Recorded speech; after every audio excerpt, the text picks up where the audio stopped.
Bonjour à tous. Dans notre série Portrait d'Alia, on est aujourd'hui à Jérusalem, chez Marc Lévy, bonjour, et avec son fils également, Gabriel Lévy, qui nous a rejoint. Merci beaucoup d'avoir accepté comme ça de venir tous les deux, de prendre un peu de votre temps. Cette journée un peu spéciale, puisque c'est la journée des élections.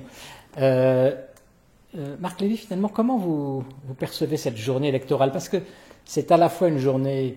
C'est une journée nationale, c'est-à-dire qu'aujourd'hui, tous les Israéliens se rendent aux urnes et participent à ce geste civique qui existe dans tous les pays, mais qui, ici, sans doute, donne peut-être à une coloration différente. Comment vous ressentez l'atmosphère électorale? C'est un mélange curieux, comme beaucoup de choses en Israël. Ça se passe à la fois dans la banalité du quotidien, on a l'impression que rien ne se passe, et quelquefois il y a des images qui sont fortes. Gabriel a rappelé ce matin sur notre blog familial que la dernière fois qu'il a voté, la personne qui était derrière lui avait le tatouage d'Auschwitz sur le bras et votait ici en Israël. Donc on voit le côté, ça donne la vraie dimension de la chose.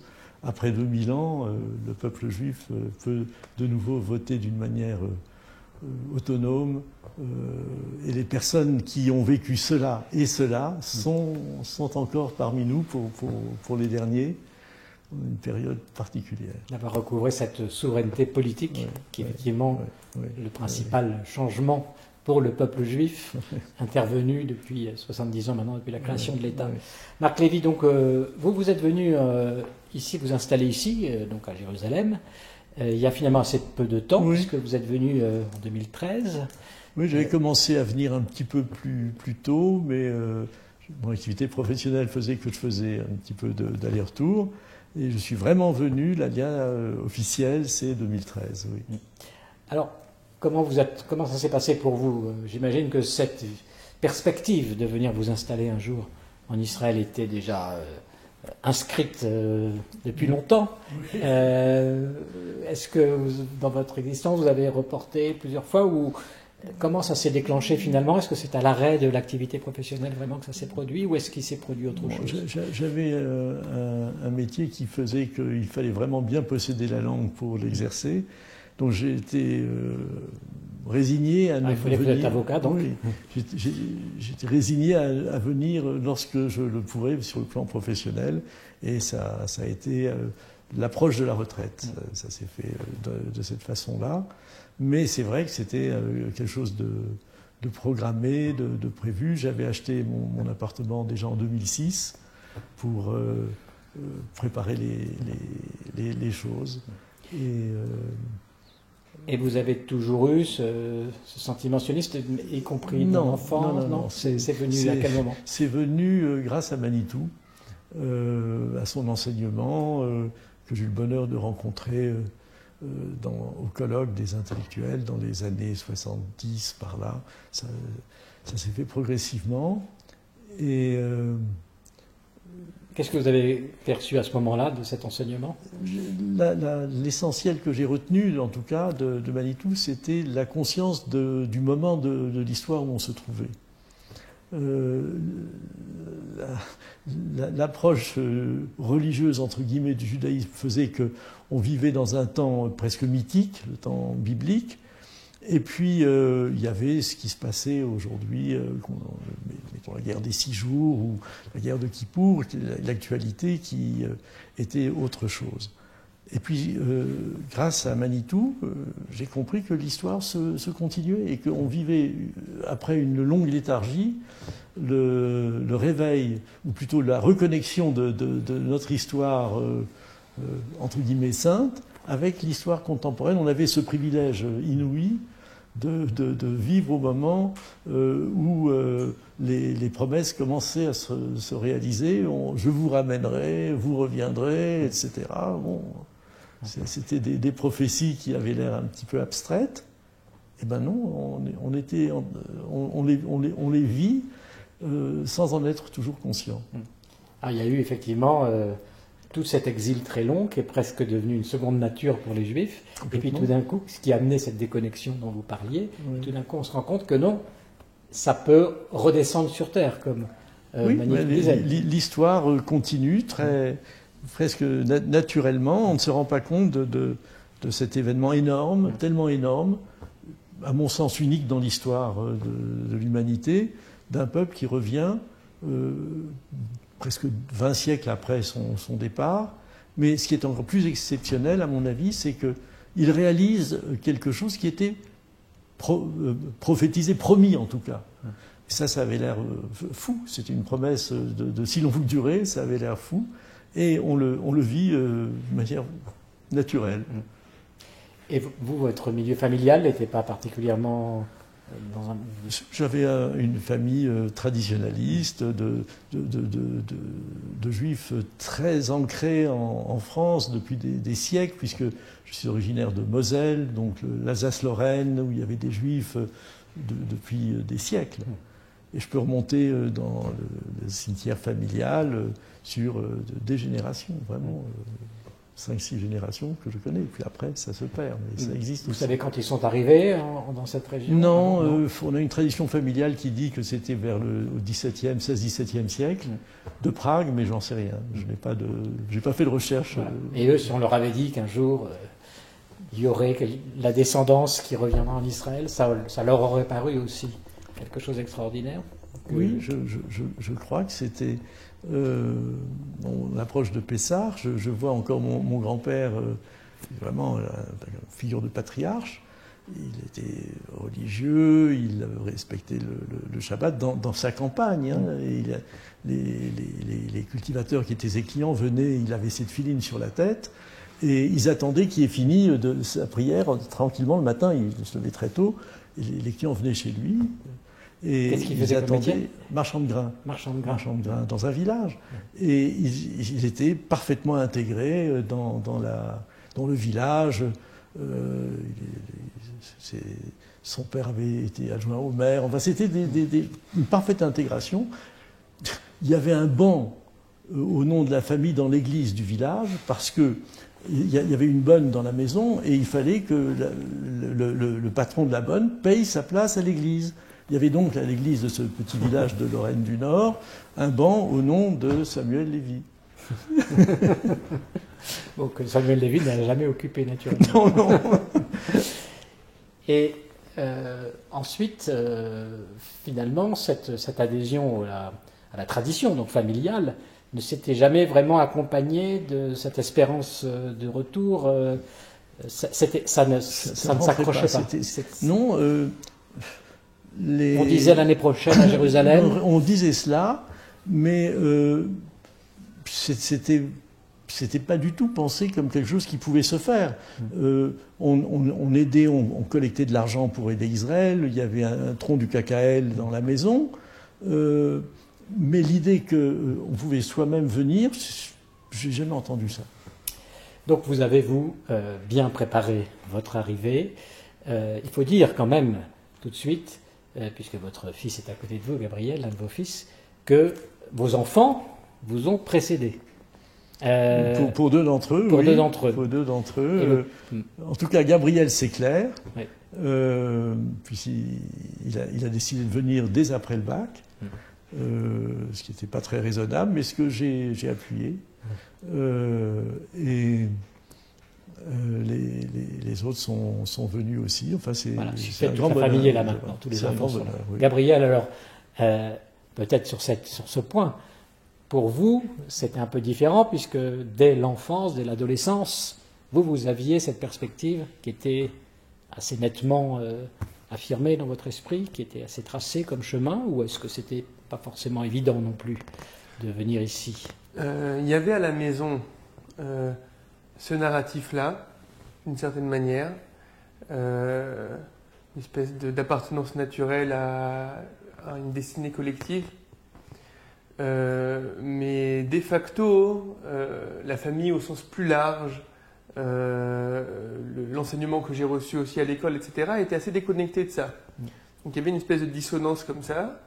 Et naturellement, ce qui a fait plus écho chez moi, c'était ce que j'ai entendu chez mon père de la part de Manitou, etc., qui était cette destinée collective, cette chance-là de vivre dans une époque où où il y a une espèce de renaissance nationale, renaissance identitaire, et j'avais envie d'en faire partie. J'avais pas encore vraiment beaucoup de mots pour expliquer ça. J'ai appris après dans mon cursus, j'ai mis des mots et j'étais capable maintenant d'expliquer les intuitions que j'avais à l'époque. Alors vous vous souvenez du jour où vous avez annoncé à votre père, à votre mère, que vous avez décidé de partir? Comment ça s'est passé? Mon père en général nous laisse beaucoup de liberté et de choix, donc il a émis aucune ni positivement ni négativement. Il voulait pas non plus me pousser. Dans la famille de manière plus large, mes frères et mes oncles étaient un peu plus réticents.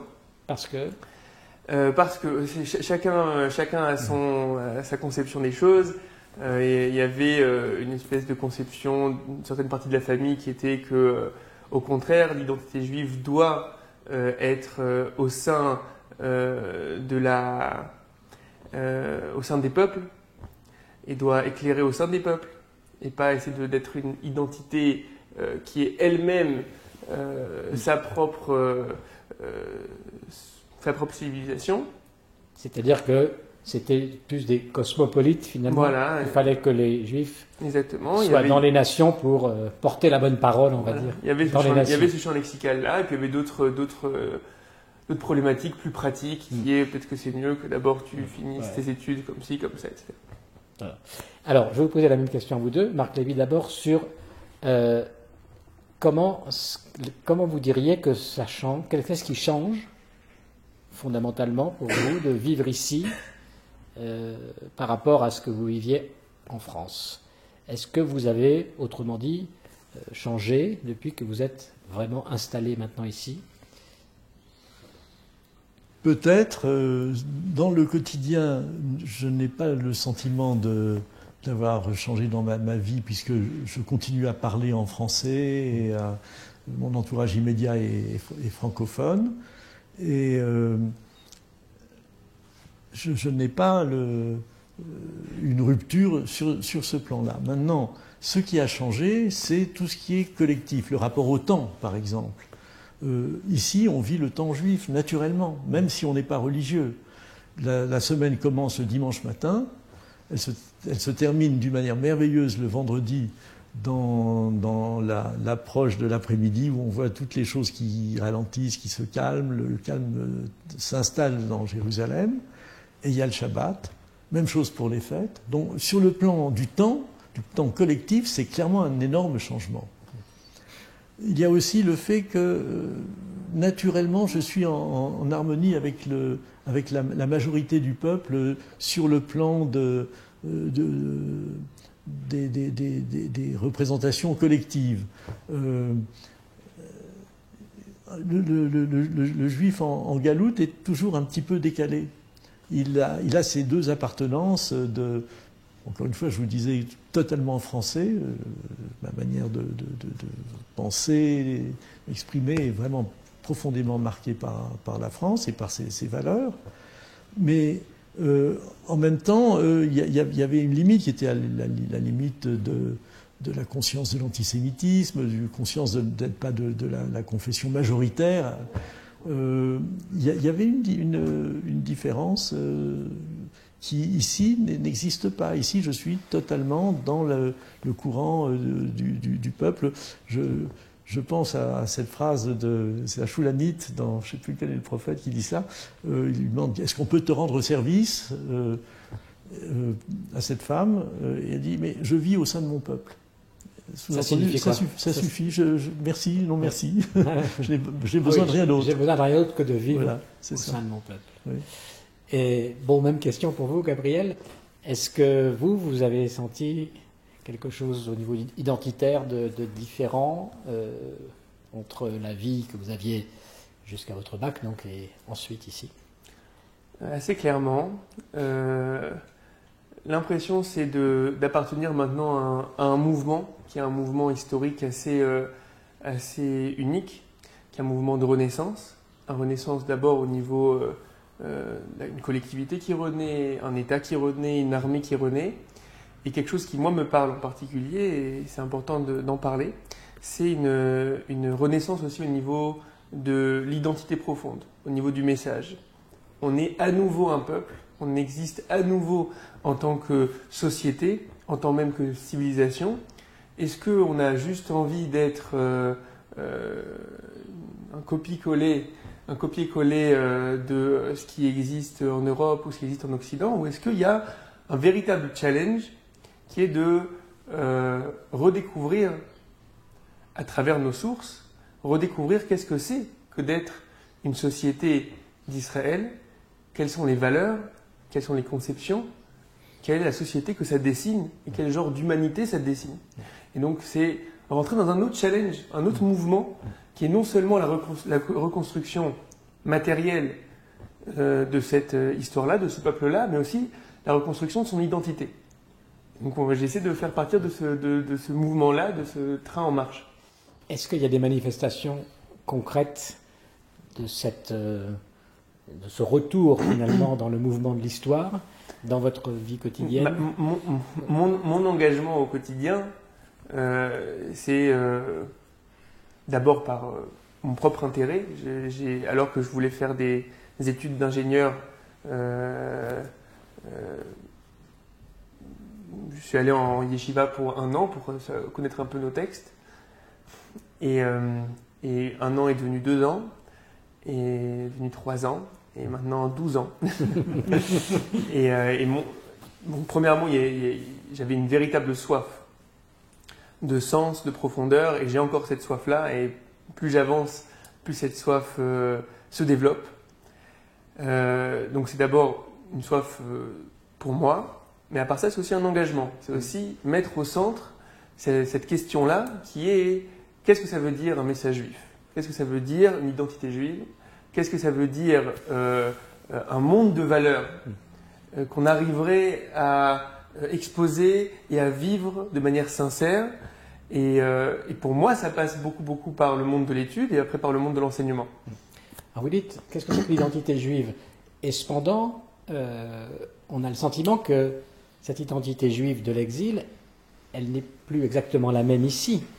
Donc ce qui se redécouvre, est-ce que c'est un déploiement de l'identité juive, quelque chose, ou une mutation de l'identité juive, ou tout à fait autre chose peut-être qui se crée ici, qui n'est pas forcément juif au sens où on l'entendait dans l'exil?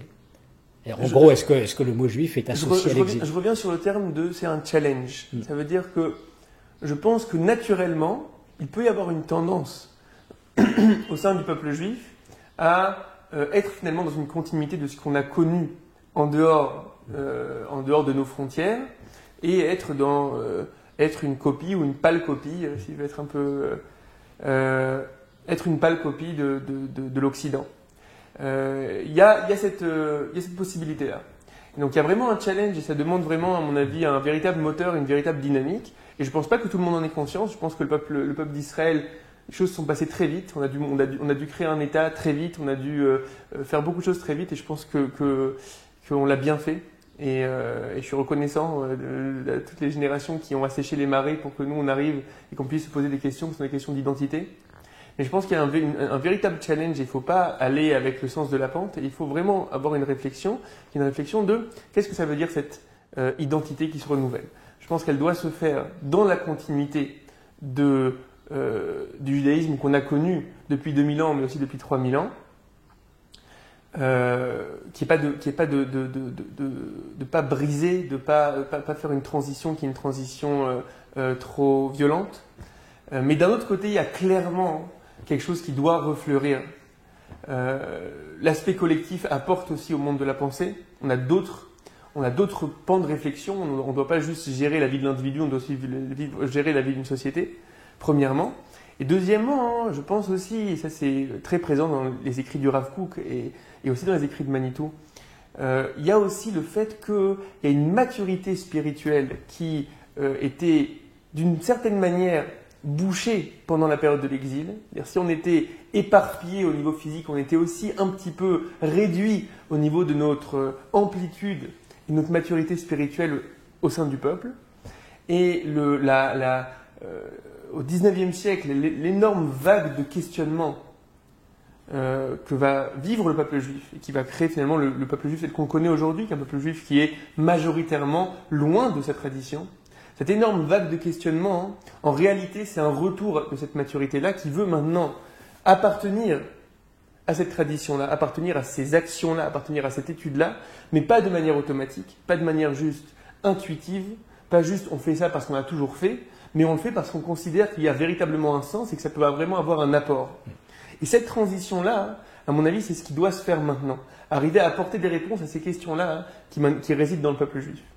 Marc Lévy, est-ce que vous avez, quand vous entendez Gabriel parler, cette même impression de refleurissement, de quelque chose qui redémarre, y compris quand, comme vous, on arrive après la retraite. Est-ce que ça va jusque-là? Vous avez l'impression que ça rebourgeonne, par exemple, en vous, des préoccupations ou ce que vous étiez profondément? Je ne suis pas sûr de le percevoir aussi fortement que Gabriel, mais je crois qu'il se passe quelque chose. Et je fais une projection avec ce qu'on a vu déjà se réaliser dans les autres domaines qui sont les domaines matériels. Le peuple juif, qui n'était pas spécialement connu pour être un grand peuple guerrier en galoute, a donné une armée qui est reconnue comme étant une des meilleures armées. Et de même, le peuple juif qui n'était pas tellement en contact avec le monde de l'agriculture, de la nature, puisque ça lui était interdit en exil dans de nombreux pays pendant longtemps, on reprochait assez aux Juifs d'être des commerçants, etc. Eh bien, il est devenu un peuple d'agriculteurs émérites qui ont appris à faire fleurir le désert et à créer des espèces végétales nouvelles. Et leur science est appréciée dans tous les pays où la moindre goutte d'eau est utilisée au maximum. Donc ça aide beaucoup. Donc il y a eu, d'une manière étonnante, une grande réussite matérielle dans des domaines où on ne l'attendait pas du tout. Et j'espère que cette réussite qui s'est affirmée dans les domaines matériels va aussi se concrétiser dans les domaines plus spirituels. La vocation d'Israël est dans la Kedusha. Or, pour accéder à la Kedusha, on ne sait pas très bien ce que c'est, cette sainteté, il y a des voies qui sont plus ou moins obstruées, bouchées, par un ensemble de circonstances de la vie et qu'il faut en quelque sorte savoir déboucher pour être accessible à ces dimensions-là. Pour l'instant, je n'y suis pas, mais je commence à avoir l'intuition que cela existe. Avant, je ne savais même pas que ça pouvait exister. Donc, j'espère que ce mécanisme-là que j'expérimente se généralisera. Vous pouvez être un peu plus explicite sur ce débouchage, si je puis dire, pour utiliser un mot pas très élégant, mais qui correspond à cette idée. C'est quelque chose au niveau de la vitalité aussi. Donc, il y a des choses qui ne nous parlent pas. On ne sait pas ce que c'est que la sainteté, la kedusha. On dit, bon, c'est des mots, mais si on a un certain type de vie, on peut commencer à avoir des préoccupations que l'on n'avait pas auparavant, se poser des questions qu'on ne se posait pas, ressentir des choses, ressentir des affects même que l'on ne ressentait pas. Et c'est peut-être le signe que quelque chose se joue là. Je suis très prudent parce que c'est quelque chose de délicat. Est-ce que vous diriez qu'il y a aussi une sorte de lâcher-prise, peut-être par rapport à une conception très rationnelle, enfin, non, et que tout d'un coup, des choses un peu moins évidentes, mais qui sont... Je ne renonce pas aux choses de la raison, certainement pas. Mais je dis, on élargit le champ, on devient sensible à des sons plus ténus, peut-être une sensibilité plus grande. Des choses qui étaient des domaines complètement insoupçonnés, on commence à les soupçonner, mais je resterai dans l'ère du soupçon. Et vous, Gabriel, vous en êtes à un stade au-delà de cette simplement perception de la chose? Est-ce que vous êtes... On peut dire qu'en tant qu'une génération après, vous avez avancé dans... Essayer de poser la question de manière plus précise, parce que je ne vais pas réussir à rebondir sur ce que mon père dit. Bon, non, parce que la question était de savoir si, effectivement, comment on pouvait évoluer, et notamment, puisque votre père a parlé de cette notion de perception de ce que pouvaient être des notions auxquelles on n'avait pas du tout accès, qui étaient en quelque sorte douchées, du type Kedusha, par exemple, de la sainteté. Marc Lévy nous disait que votre père c'était pas forcément complètement ouvert, mais qu'en même temps on sentait qu'il y avait quelque chose qui pouvait éventuellement se dégager de ce côté-là. Donc la question est de savoir si chez vous cet accès à une connaissance un peu différente est maintenant plus ouvert qu'il ne l'était avant. Et qu'est-ce que vous pouvez nous en dire de manière qu'on puisse évidemment auquel on puisse accéder? Je pense que toute l'expérience juive, tout le contact à la pensée juive, c'est toujours un équilibre intéressant entre des concepts qui sont des concepts pour lesquels on a déjà une sensibilité, qu'on ressent, qui font partie de notre boîte à outils morale, par exemple. Et il y a toujours des choses qui nous mettent face à un horizon qu'on n'aurait pas conceptualisé sans ça, qu'on n'aurait pas vécu sans ça. Et il y a toujours cet équilibre-là. Et à mon sens, il y a un danger souvent dans la volonté de rendre le judaïsme uniquement un humanisme, uniquement une espèce de morale assez claire et assez simple autour de la justice et de la générosité qui évidemment ont leur place. Mais il y a quelque chose d'un petit peu réducteur. Il y a quelque chose où finalement on reste dans notre comfort zone, dans notre zone de confort, où finalement tous ces grands textes et toute cette pensée de 3000 ans, fondamentalement, elle vient nous dire quelque chose qu'on savait déjà. Et j'ai tendance à penser, et je l'expérimente au quotidien, que justement les moments d'aspérité, les moments où il y a quelque chose là que je ne comprends pas, ou qui des fois peut être plus que ce que je ne comprends pas, mais qui est contre-intuitif, ces endroits-là au final sont des ouvertures. Ce sont des ouvertures pour arriver à explorer quelque chose de plus profond dans l'expérience humaine et dans la notion même de qu'est-ce que le bien et que doit être la recherche de la personne.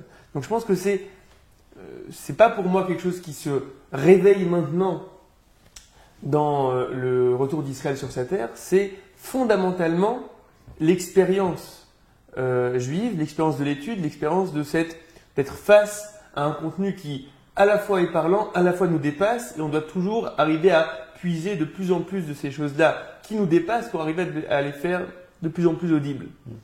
La question que je me demandais, c'est est-ce que, pour vous situer, est-ce que vous avez l'impression d'être dans le prolongement de ce que votre père nous a dit et que ça se prolongera avec vos enfants?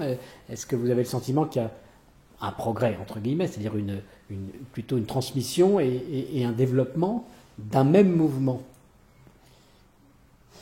Je pense évidemment que si on prend, comme j'ai essayé de dire de manière un peu schématique, les premières générations qui majoritairement ont essayé de faire renaître de ses cendres un peuple d'abord sur le plan matériel, on voit maintenant qu'il y a une véritable recherche d'identité qui se fait des fois même par l'inverse, qui se fait par un anti, le fait de pas s'identifier finalement ni au narratif juif, ni au narratif sioniste, mais finalement, fondamentalement, tout ça, c'est des questions. Et je pense que le cours de l'histoire fait que de ces questions-là naissent des réponses. Et plus on avance, chaque génération qui avance, plus on aura une possibilité de développer cette identité-là au niveau collectif. Cette identité-là, rebondissons sur ce terme, revenons peut-être, disons, à l'idée générale de cette série, sur la mutation d'identité de juif à hébreu, telle que Léon Ashkenazi la décrivait notamment, dont vous avez parlé. Marc Lévy, est-ce que ça vous dit quelque chose, vous, cette notion d'être hébreu, d'identité hébraïque? Est-ce que vous y mettez quelque chose dans le contenu de ce mot? Non, ou alors ce serait de se dire que notre histoire n'a pas 2000 ans, mais elle a 3500 ans. Et c'est vrai qu'on avait tendance à privilégier les 20 derniers siècles qui étaient ceux dans lesquels on était dans la période de la galoute, de l'exil, comme étant finalement ce qui était normal. Mais en réalité, ce qui est normal, c'est j'allais dire les 1000 ans qui ont précédé, où on était plus ou moins un peuple sur notre terre. Et c'est cette vocation-là d'être un peuple avec tous ces attributs et toutes ces vocations qui est intéressant et qu'il faut développer, parce que le fait d'être en exil, ce n'est pas une situation normale pour un peuple, et il ne peut pas donner ce qu'il a vocation à donner, quel qu'il soit d'ailleurs, s'il est en exil. Donc, je pense qu'il y a une certaine confiance à avoir. 70 ans à l'échelle de l'histoire, c'est un instant à peine. Laissons le temps au temps et on verra ce que le retour de cette identité, de longue mémoire, pourra donner. Voilà. Alors, même question pour vous, Gabriel Lévy, sur cette question de l'hébreu et de ce passage supposé identitaire de juif à hébreu. Est-ce que ça évoque pour vous, j'imagine, quelque chose de précis? Je pense que moi j'aime bien travailler avec le terme de renaissance. Il y a une véritable renaissance, il y a une véritable vitalité nouvelle qui se fait au niveau de cette nation-là. Et une vitalité, c'est quelque chose qui est difficile à définir. Je pense que forcément, pendant l'exil, il y avait quelque chose qui était comme un peu une solution chimique où les éléments ne sont pas en présence. D'accord ? C'est-à-dire que le simple fait que à nouveau les éléments sont en présence, le peuple juif vit ensemble. Même les sages, imaginez-vous un peu au XIIe siècle, il y avait des lettres qui partaient des sages d'Égypte vers les sages de la vallée du Rhin, etc. Il y avait des espèces de mini-contacts qui se faisaient au niveau des Beth Midrash. Imaginez-vous maintenant la différence entre un peuple qui vit ensemble, où les sommités intellectuelles se confrontent, sont en dialogue. J'ai une espèce d'impression comme dans une solution chimique où les éléments sont en présence, donc forcément la sauce peut prendre. Et moi, j'appartiens au monde du Beth Midrash, au monde de l'étude. Et je ne sais pas à quel point en France il y a une conscience de ça.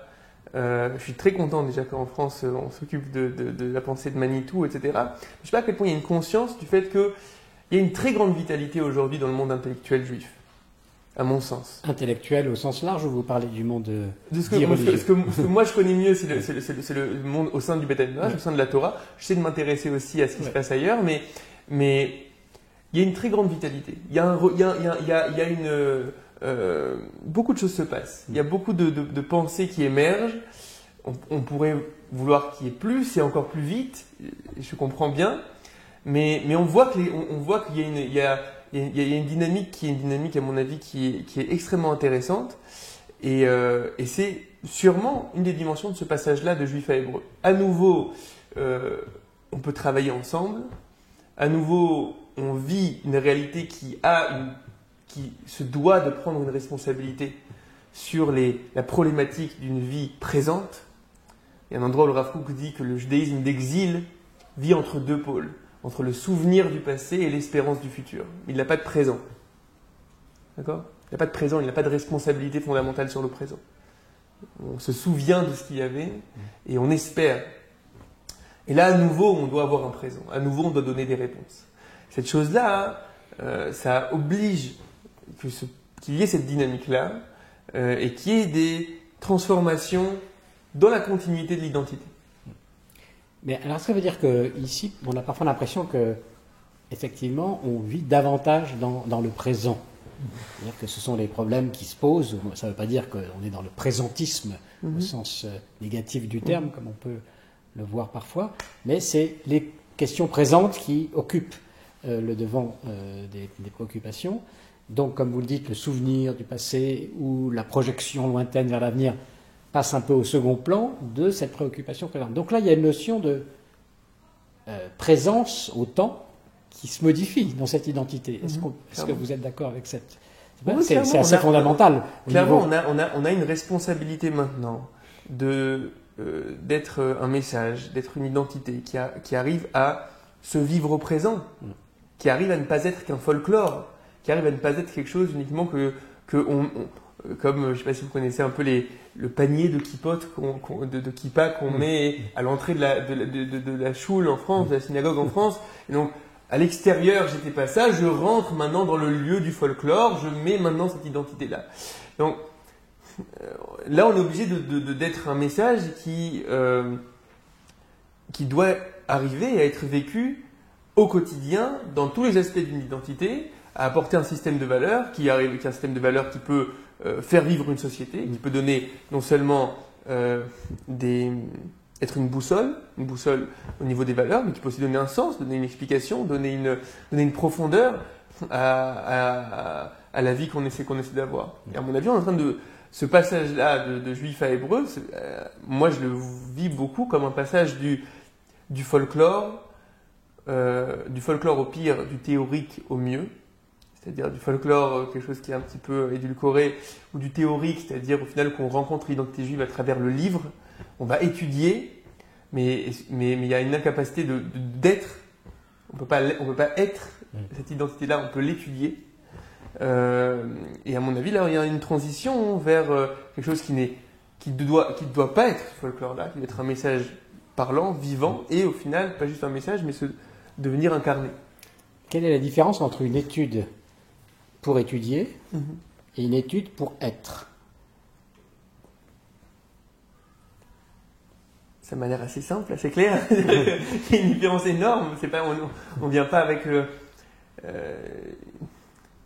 Quand on étudie la Gemara, quand on l'étudiait en Pologne, ou ailleurs, dans l'exil, qu'on l'étudie maintenant ici à Jérusalem, est-ce qu'il y a une grande différence, j'allais dire, de manière d'étudier? Je vais vous dire. Alors, il y a c'est une réponse pratique, c'est pas du tout une réponse sur la théorie. Mais ici, on est concerné. Vous avez personne lorsque vous êtes dans la peine, dans un stress dans la rue, personne ne détourne son regard, ou très peu détourne son regard. Vous avez tout de suite 2-3 personnes qui viennent vous voir, vous assister. Dans des petits stress de la vie, un accrochage de voiture, il y a des gens inattendus. Ça vous est arrivé donc? Ça m'est arrivé. Vous pouvez peut-être la raconter. Je sortais de mon parking, j'ai tourné trop court, j'ai arraché l'avant de la voiture de la voisine qui emmenait sa petite fille à l'école. J'étais sidéré parce que je ne comprenais pas pourquoi j'avais tourné court, etc. La voisine voyait sa voiture, l'avant arraché. Elle a éclaté en larmes, la petite fille aussi. Et j'avais quelques minutes, je ne savais pas ce que je devais faire. Et le facteur qui est arrivé avec sa voiture pour livrer le courrier dans l'immeuble s'est arrêté. Il a dit « À Kol Beseder, tout va bien ». Il s'est mis à 4 pattes, il a commencé à redresser la tôle de l'avant de la voiture que j'avais arrachée, il l'a plus ou moins remise, etc. Personne ne lui demandait rien. Mais de lui-même, il a vu qu'il y avait une situation où on avait besoin d'aide et il s'y est mis. Alors, je ne dis pas que ça n'existe pas en France, il y a toujours des gens bien, mais ici c'est systématique. Vous n'avez quelqu'un qui tombe à terre, quelqu'un qui est agressé dans un autobus ou comme ça, personne ne reste indifférent, ou la majorité ne reste pas indifférent. Donc il y a là quelque chose dans le vécu, dans la manière d'être, qui vient, à mon avis, de très loin, parce qu'on a les textes qui disent « ne reste pas insensible devant le sang de ton maître », etc. Mais on ne l'étudie pas. Là, c'est vécu. Je ne sais pas si j'ai répondu à... Qu'est-ce que vous pensez de cette explication, Gabriel? Cet exemple? Mon père a répondu à quelle différence au niveau de la vie, il n'a pas répondu à quelle différence au niveau de l'étude. C'est une bonne question, quelle différence au niveau de l'étude. Je pense que c'est une question qui est... la réponse est en train de se construire. C'est-à-dire qu'il y a un véritable souci du monde de l'étude d'être dans une continuité. C'est très important de passer dans une rupture avec la tradition orale qu'on a vécue jusque-là. Finalement, on reçoit quelque chose. On est élève d'un maître, et le maître est lui-même l'élève d'un maître, etc. Et c'est comme ça qu'on a toujours fonctionné. Donc il ne faut surtout pas briser une continuité. Et d'un autre côté, il y a quelque chose de fondamental qui est en train de se faire, une renaissance qui est en train de se faire. On l'a expliqué de différentes manières, une renaissance collective, avoir à nouveau la responsabilité du présent.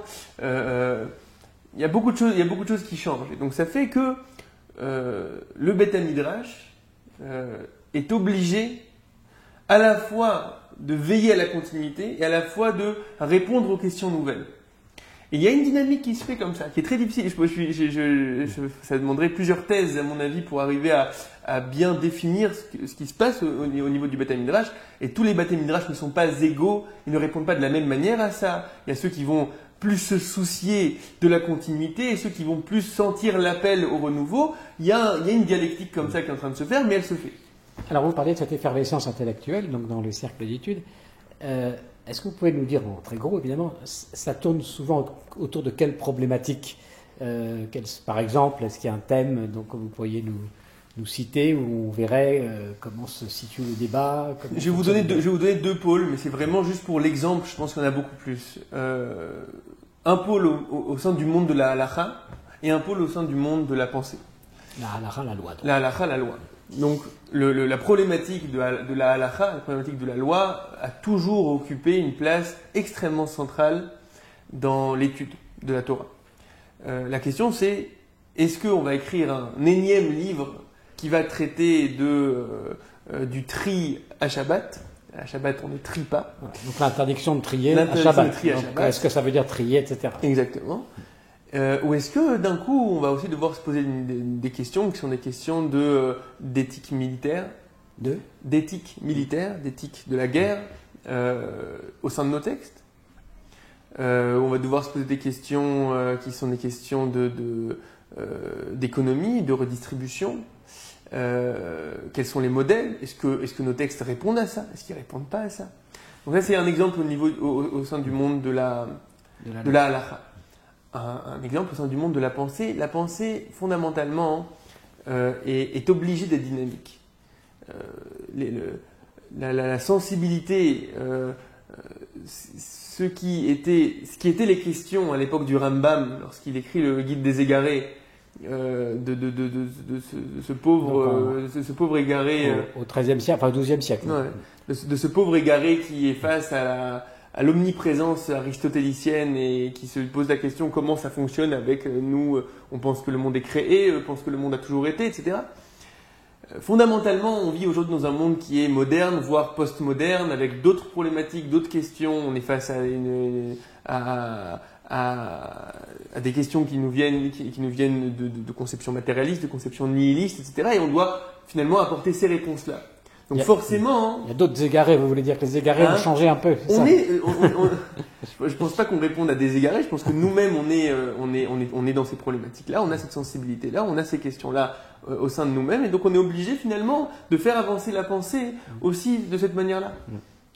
Sur des sujets théologiques aussi, parce que vous parliez création ou pas création du monde. Oui, bien sûr. Mais en quoi ça concernerait un problème présent ici? Je ne pense pas que ce soit pas de l'ordre du présent, les questions de sens de la vie, est-ce qu'il y a une volonté pour le monde, est-ce qu'il y a un but pour le monde? Ça m'a l'air d'être tout à fait présent. Tout à fait. Je pense que l'Occident a réussi à endormir d'une certaine manière et dire oh, ça c'est des questions théoriques, il n'y a pas besoin de s'en occuper, on va s'occuper des choses vraiment véritablement importantes, est-ce que l'Eurovision va être ici ou là-bas? Je pense que c'est fondamentalement faux. Les taux de dépression aujourd'hui dans nos sociétés le montrent. Il n'y a rien de plus présent que d'avoir une réflexion de fond sur les questions de fond. Alors l'Eurovision, ça sera quand même à Tel Aviv bientôt. Et on constate que les Israéliens, certains en tout cas, pas mal, on a vu, sont fiers d'avoir l'Eurovision. Comment vous comprenez ça, vous, Marc Lévy? Vous êtes aussi... Partagez cette fierté? Oui, je m'en fous complètement de l'Eurovision. Mais j'ai pas la télévision, c'est peut-être pour ça. Mais j'aime bien les chansons. Mais il y en a des très belles. Mais le point n'est pas là. Je pensais à la chanson de Cessouchon, à le mal qu'on peut nous faire. On nous remplit avec des choses qui n'ont pas de valeur. Et comme pour la monnaie, la mauvaise monnaie chasse la bonne. Donc c'est vrai qu'il faut redonner à la bonne monnaie sa place et aux vraies questions leur place.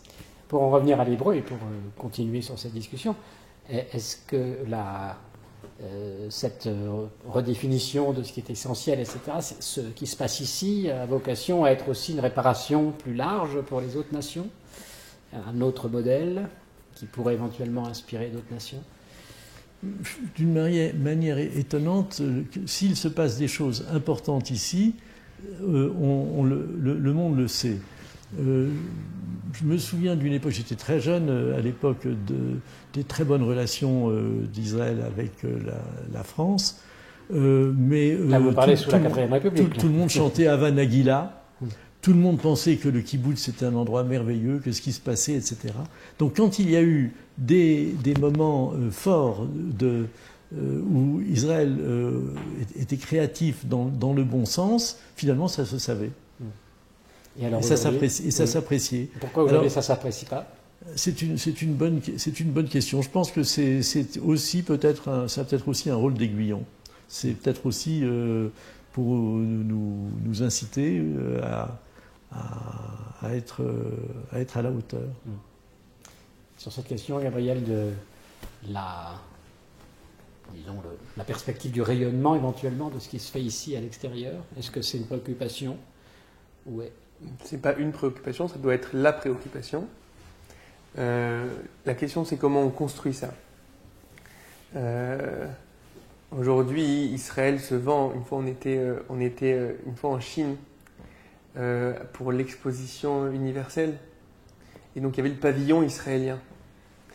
Et donc chaque pays essaie de vendre ses atouts et se présenter sous le plus beau jour. Et donc on était allé à ce pavillon-là. À Shanghai. À Shanghai, on était allé. Et, vous étiez allé comme ça en touriste? En touriste. On était allé dans d'autres pavillons, mais on était aussi allé dans ce pavillon-là. Et donc c'était un pavillon au final qui glorifiait la high-tech, les tomates cerises, le fait que les puces, toutes les puces Intel sont faites ici, etc. Les pastèques sans pépins. Hein? Les pastèques sans pépins, on voit des choses fondamentales. Et j'avais été choqué qu'il n'y avait pas... Il n'y avait même pas un narratif historique, quelque chose qui donnait un petit peu on a l'impression qu'on a toujours été là. On est le Luxembourg du Moyen-Orient, on a toujours été là. Il n'y avait rien qui disait. Mais qu'est-ce que vous auriez dit ? On est revenu d'exil de partout, etc. Donc il y a quelque chose qui est assez intéressant, qui est qu'est-ce que Israël a choisi de mettre en avant. Et à mon sens, elle n'a pas choisi les bonnes choses. C'est-à-dire qu'aujourd'hui, on se glorifie d'être une start-up nation, et je pense que c'est bien qu'on soit une start-up nation, je ne suis pas contre, mais je pense que lorsque le peuple de la Bible revient après 2000 ans d'histoire, après 2000 ans d'exil, et revient de manière complètement miraculeuse et à nouveau recréer une société, je pense que le monde, est-ce que c'est légitime de la part du monde d'être en attente qu'on ait quelque chose d'autre à vendre que des tomates cerises. Et c'est à mon avis un switch qui doit se faire au sein de la société israélienne, qui est on est revenu pourquoi. Et le narratif jusque-là, c'était le narratif du miklat batouar, du refuge. D'accord ? D'une certaine manière, on était mal partout, on va créer un refuge. D'accord? C'est le narratif du sionisme laïque. Pas de tout le sionisme laïque, je n'ai pas envie de... Mais on est juste un refuge. Et d'une certaine manière, à mon sens, y a un switch qui doit se faire, qui est, on n'est pas juste revenu pour pouvoir continuer à vivre une espèce de vie paisible, parce que là-bas on nous tapait dessus. C'est pas, à mon sens, c'est pas ça le message. Et il suffit de se rapprocher un petit peu de nos textes, se relire un peu Isaïe de temps en temps, et se rendre compte que le retour d'Israël, c'est quelque chose qui a une dimension métahistorique, une dimension au niveau d'un projet de proposer un autre modèle de société, proposer un autre système de valeurs, qui n'est pas juste un système de valeurs qu'on peut lire dans des livres, mais qui est un système de valeurs qui est vécu au niveau d'une société. Tant qu'on venait auprès des nations avec un joli livre qui dit que regardez, on peut vivre une vie complète, etc. Ok, vous n'avez pas fait vos preuves. Vous n'avez pas fait vos preuves. Est-ce que vraiment le vécu de l'identité d'Israël, lorsqu'il est incarné, est-ce que vraiment il fait réussir une société? Est-ce que vraiment il apporte des réponses aux questions du présent? Est-ce que vraiment il permet à une société de s'épanouir? Et c'est ça ce qu'on doit essayer de faire. Ouais. Donc ça... Justement, où est-ce qu'on en est aujourd'hui? Parce que s'il n'y avait rien dans ce pavillon de Shanghai, qu'est-ce que vous auriez mis de plus? C'est-à-dire, est-ce qu'aujourd'hui, tout ce que vous dites, il y a des manifestations de ce que vous dites? Comment vous percevez, pour parler plus généralement, l'état dans lequel nous sommes aujourd'hui? Il y a un face-à-face depuis le début de l'État entre deux manières de voir ce qu'on est en train de vivre. Entre la manière de voir qui est on fait juste un refuge. On n'est pas en train on vient pas avec une véritable volonté de brandir le drapeau du message d'Israël. Et il y a toujours eu une autre manière de voir ce retour-là, qui a été portée que ce soit par le Rav Kook, par le mouvement sioniste religieux, etc., qui est le fait de dire non, ce qu'on est en train de voir, c'est quelque chose qui est énorme, qui est métahistorique, qui nous responsabilise énormément, qui nous demande maintenant de creuser et de voir qu'est-ce qu'on a dans le ventre. Et à mon avis, ce face-à-face, on continue à être dans ce face-à-face-là. Il faut arriver à construire construire de ce nouveau vécu. Oui. Encore faut-il voir que ce qu'il y a dans le ventre se manifeste peut-être d'une façon qui n'est pas encore forcément évidemment aboutie. Est-ce que vous voyez, vous, dans l'évolution de la société israélienne, des choses qui vous paraissent convaincantes par rapport à ce projet? Clairement, prenons un point en particulier. Disons, le domaine de l'éducation. Comment on éduque, c'est un peu qui on est comme société. D'accord? Comment on éduque, c'est quel genre d'adulte on a envie de faire. Et donc on voit qu'il y a des systèmes d'éducation différents aujourd'hui en Israël. Il y a un système d'éducation qui met d'autres choses au centre, qui met une certaine Torah au centre, qui met certaines valeurs au centre. Aujourd'hui on voit vous parlez de l'enseignement religieux? Un certain enseignement religieux avec lequel je peux m'identifier, qui à la fois a envie d'exister dans la réalité moderne, mais à la fois a envie de puiser ses réponses au sein de nos sources. Et il propose un autre modèle d'éducation. Ça, c'est déjà là, ça existe déjà. Il y a déjà des générations de personnes qui ont été éduquées dans ces écoles-là. Donc il y a déjà quelque chose à proposer. Ouais. Vous parlez de l'école, mais finalement, à l'école laïque, il y a aussi une autre façon d'enseigner. D'après ce qu'on a pu me dire, notamment qu'il fallait ne pas froisser les élèves, laisser les élèves... Voilà. Être eux-mêmes et ne pas leur remplir la tête forcément de choses comme on pouvait le faire en Europe ou en France. Est-ce que c'est pas du tout la même chose selon vous, cette pédagogie-là? Je pense que c'est positif et je pense qu'en effet Israël est assez en avance dans certaines préoccupations pédagogiques. C'est pas mon domaine, ma femme s'en occupe plus que moi. Je pense que on revient sur le sujet de continuité ou rupture. C'est-à-dire, si on veut vraiment brandir le message d'Israël, il faut que ce soit dans une certaine continuité avec ce message-là, il faut que ça puisse puiser de ces sources-là. Et c'est ça ce que je cherche à voir. Marc Lévy, quand vous voyez l'enseignement dans les écoles laïques aujourd'hui, les témoignages qu'on a eus, c'est de dire, bon, finalement, les enfants n'apprennent pas grand-chose à l'école, mais finalement, ils apprennent quand même à être autonomes, à être confiants en eux-mêmes, à pouvoir s'affirmer. Et au total, bon, quand on voit le résultat après, quand l'armée est passée, qu'ils prennent des études, on voit que les choses se passent très bien, qu'il y a vraiment un bon niveau intellectuel. Est-ce que vous avez une perception, puisque vous avez été élevé, éduqué, je puis dire, à l'ancienne, à la française, dans les écoles françaises, à l'époque où on apprenait encore à l'école française? Oui, j'ai pas l'impression d'avoir d'avoir été un élève très, très sérieux, donc je ne suis pas peut-être le mieux placé pour répondre à ça. Non, je pensais que l'école, c'était un très bon moment à passer, où on pouvait bien s'amuser. Donc vous auriez été heureux même dans chose une pour, école même israélienne. chose pour les études, donc j'ai une vision un petit peu trop particulière de la scolarité pour pouvoir vous répondre. Et aujourd'hui donc, là nous sommes dans un moment électoral. Bon, c'est une situation politique qui n'est pas forcément très, très intéressante pour notre sujet, même si on voit bien que quand même il y a aussi des conceptions qui s'opposent. Est-ce que vous avez l'impression que ça dépend, Gabriel, de la politique aussi, l'orientation générale, ou est-ce que la politique finalement suit comme l'intendance par rapport au projet de fond? Les deux. Je pense que la politique est forcément la fin du processus du monde de la réflexion. Lorsqu'il y a un ethos qui est bien construit et au niveau du message, alors il va trouver ses représentants politiques pour faire avancer ce système de valeurs. Et on le voit aujourd'hui, on voit que finalement il y a des conceptions plus progressistes qui ont une base, un ethos qui est assez clair. On voit au contraire des conceptions plus conservatives, en hébreu chamranit, j'ai oublié comment dire en français. Ah, vous voyez déjà, l'intégration. Voilà.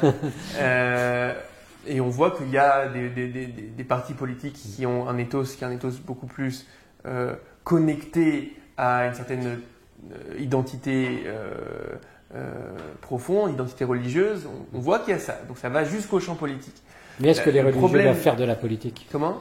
Est-ce que les religieux doivent faire de la politique? Je pense qu'à partir du moment où on sort du folklore, où le sujet c'est pas juste de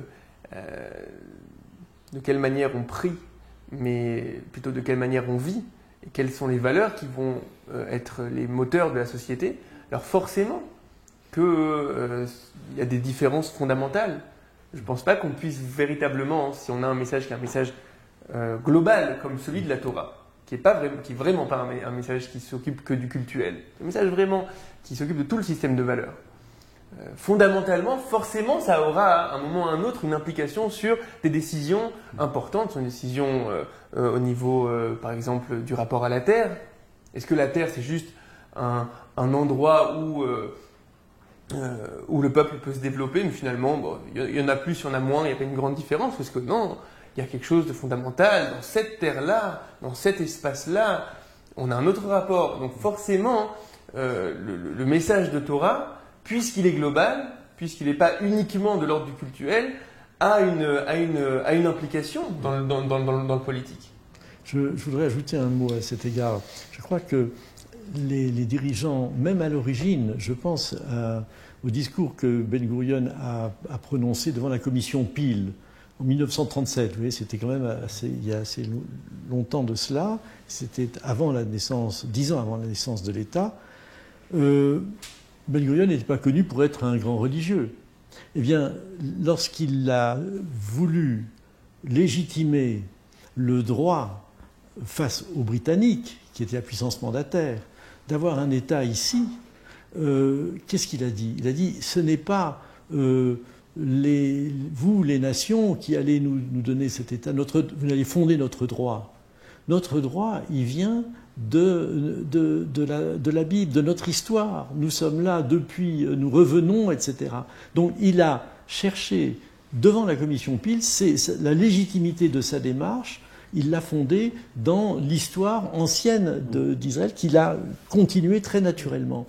Ça c'est des politiques qui s'inscrivent dans la tradition religieuse, mais là on parlait... Et alors c'est important. Et on est un jour d'élection, je ne sais pas ce qui sortira des urnes, mais je sais que moi j'ai commencé à entendre autre chose comme présentation d'Israël que la Startup Nation, lorsque à l'ONU, Bibi a parlé effectivement de l'histoire d'Israël.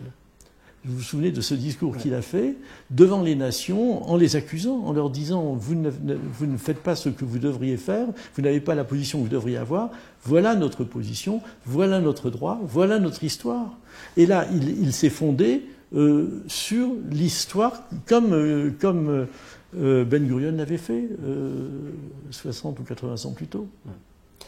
Si votre grand-père en Moselle voyait aujourd'hui Gabriel dans la situation où il est en Israël, à être dans l'étude... Il dirait Shecheyanu vekiyemanu vekiyanu lazmanazé. C'est-à-dire, il remercierait d'avoir pu voir et vivre et d'assister à ce moment-là. Bonjour à tous, c'est un peu nouveau pour moi, j'ai pas l'habitude de donner cours devant une webcam, mais merci à Johan de m'avoir sollicité. On va essayer d'étudier un petit peu sur le concept de liberté et de quoi on cherche à se libérer. Alors juste, Johan, il faut que tu me dises comment ça va fonctionner au niveau des sources. Est-ce que tu vas mettre les sources sur ton écran ou tu veux que je mette sur mon écran ?